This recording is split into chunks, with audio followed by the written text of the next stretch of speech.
giving too many up your life. Choose the things you give a about. Life is full of fucking problems. You can only be great by realizing how fucking average you are. Let go of fucking ideas of who the fuck you think you are. You are if you wait for motivation before you take action. And lastly, you will fucking die one day. Those are lines that clearly summarizes 9 chapters of this book that I just read, The Subtle Arts of Not Giving a by Mark Manson. Oh my god. YouTube is not gonna like this video. But who fucking cares? I'm not yet getting ads, so who gives a I would like to give a SPG censorship in this video because you will hear a lot of given and said in this video. So brace yourself.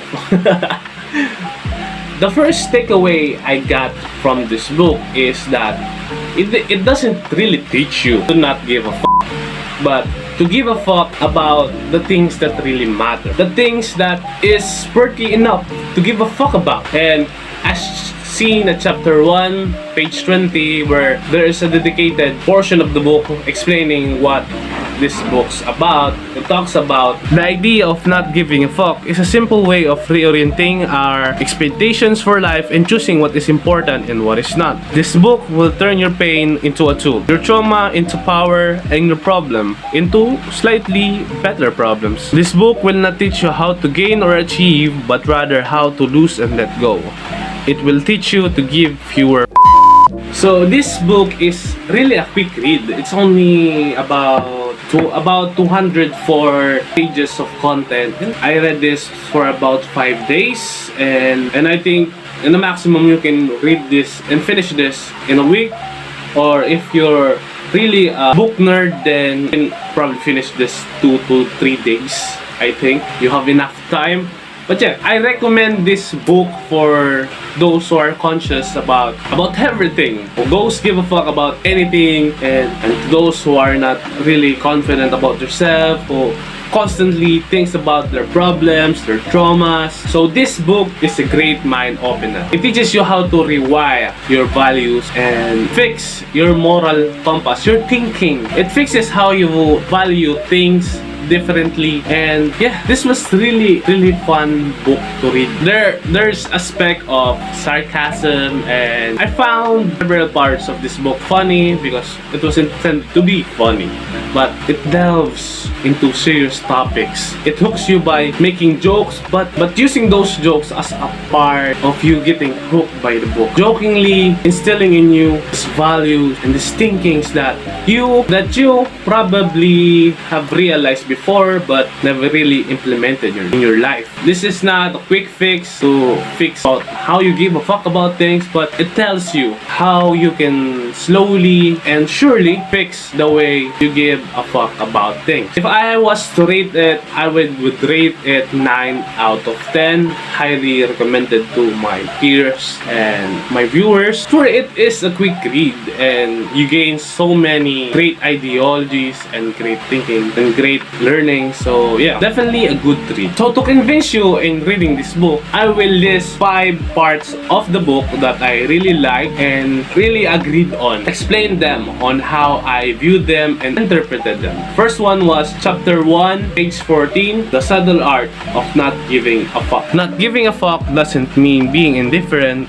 It means being comfortable with being different. So what does that mean? Being comfortable with being indifferent. Being indifferent, not in the terms that you're being weird, you do things differently. Being indifferent in the sense that you are not afraid to insult other people, to piss other people by doing the things you really need to do. People are a bit icky. They want to blend in. They want to be normal when some problems and stuff needs to be dealt with in different ways. Being indifferent in the terms that you can face adversity and not crumble. You don't care about people's opinion about you. You just grind and grind and grind and you do your stuff. You don't give a fuck. The overcoming adversity stuff, the willingness to be different, an outcast, a pariah, all for the sake of one own's value. The willingness to stare failure in the face and shove your middle finger back at it. People who don't give a fuck about adversity or failure or embarrassing themselves. So this chapter really hit me hard because I gave a fuck about how people view me, and I'm starting really to change it for the better. I'm afraid of failure, and I'm trying to get over that bridge of accepting one's failure and the possibility of failure, because sometimes it really limits me. Sometimes I don't do things because of the fear of failure. The possibility of failure scares me, and I end up not doing those things because of that fear. So I'm trying to develop the thing that it is normal to fail, and it's normal to be beaten down and to just fail miserably. Especially during this college, it really got to me. During the first sem, in my major subject, calculus, I'm an engineering student, civil engineering student. I got a 2.7 grade in my major in calculus, which really made me feel bad, knowing that the people that I came there with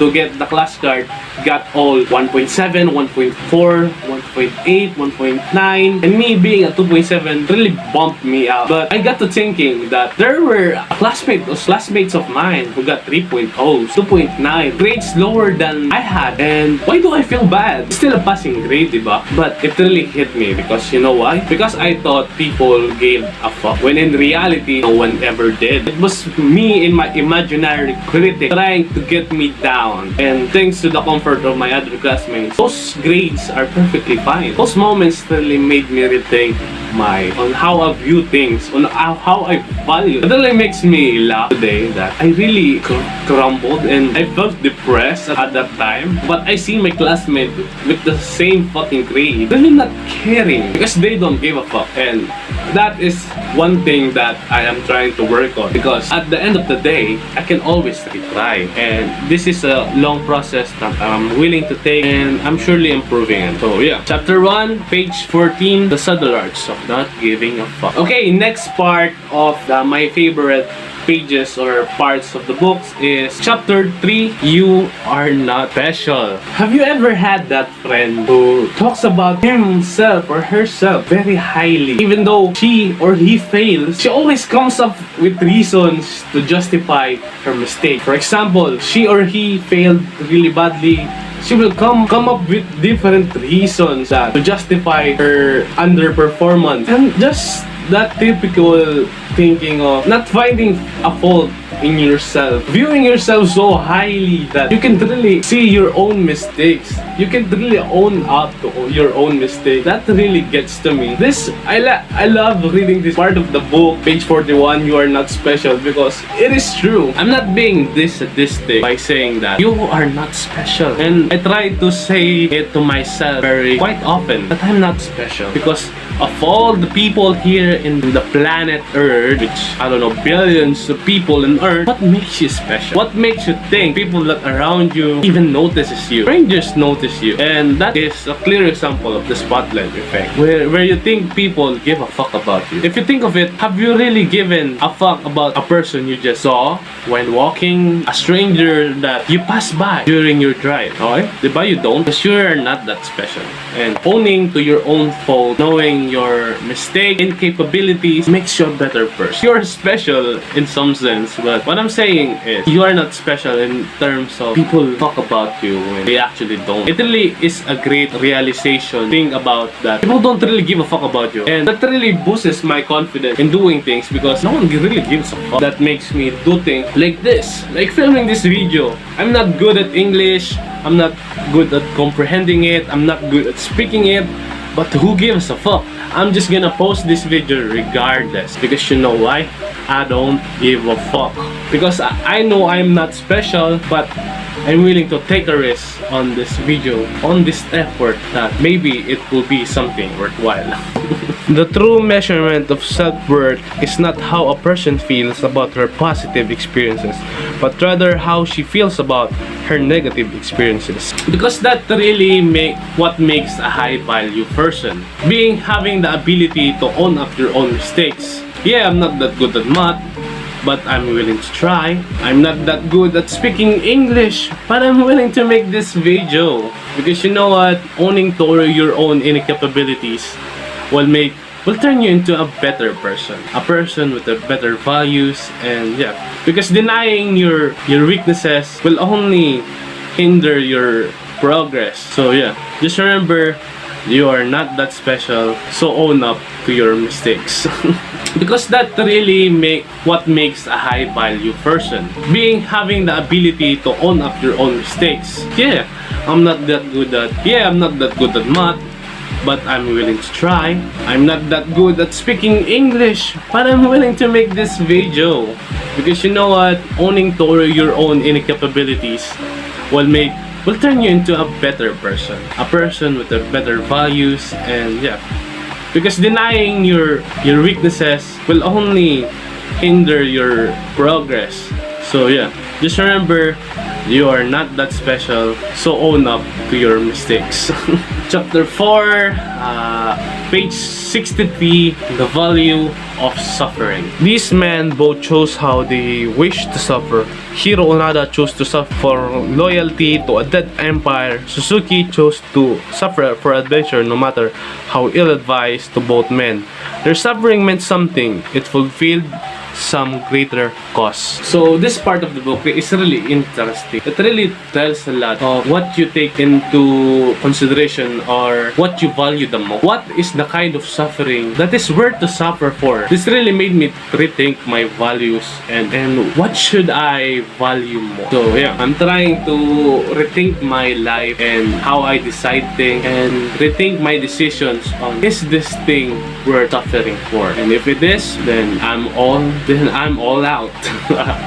So next is chapter 7, page 143, failure / success paradox. In a sense, goals as they are conventionally defined, graduate from college, buy a lake house, lose 15 pounds, are limited in the amount of happiness they can produce in our life. They may be helpful when pursuing quick short-term benefits, but as a guide for your overall trajectory of our life, they suck. It is important to keep your metric value in check because it really hinders you. If your value for success is to graduate college, get a job, get a house, car you want, it will really left you unsatisfied when you get it. I try to put my goals as progressive as possible. For example, I want to be successful in YouTube. I want to be successful in life. Not setting any goal because life is a progressive thing. I'm not limiting myself because I don't really know my full potential. Putting goals and limits in your life will limit and hinder your success. So as much as possible, try to be successful as you can and don't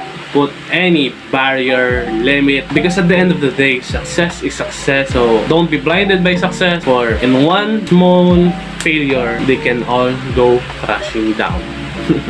And lastly guys, the fifth thing I want to talk about is chapter 8, page 164, rejections makes your life better.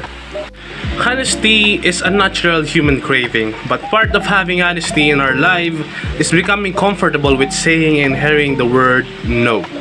In this way, rejection actually makes our relationship better and our emotional lives healthy. So in this part of the book, it talks about rejection, the ability to say no, and how important it is for relationships to have this agreement. Criticism really goes a long way. And for me, I would love for people to call me out on my bullshit and all my inabilities, so that I can use those things as criticism on what I have to improve. And don't be afraid of disagreements, and don't be afraid of criticizing the people around you, because it will create an environment where all of you will grow. You criticize your friend criticizes you. It helps shows your inabilities and where you can level up next. And I like reading this part because I just got into a relationship. I have a girlfriend now, and I try to be honest as possible about our problems before they become big. I say to her what is maybe bothering me at the moment, and she tells me that too.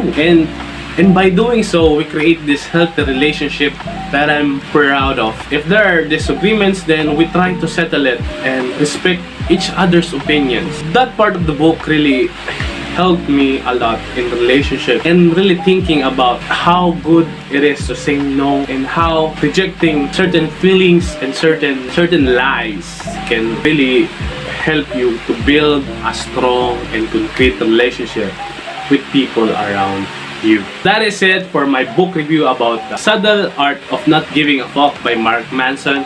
Highly recommended, and hope you guys can check it out. So if you made it this far, please consider like, commenting, and subscribing if you haven't. It really helps out the channel. And yeah, I am sleeping up, and in case I don't see you, good morning, good evening, and good night. Love you guys.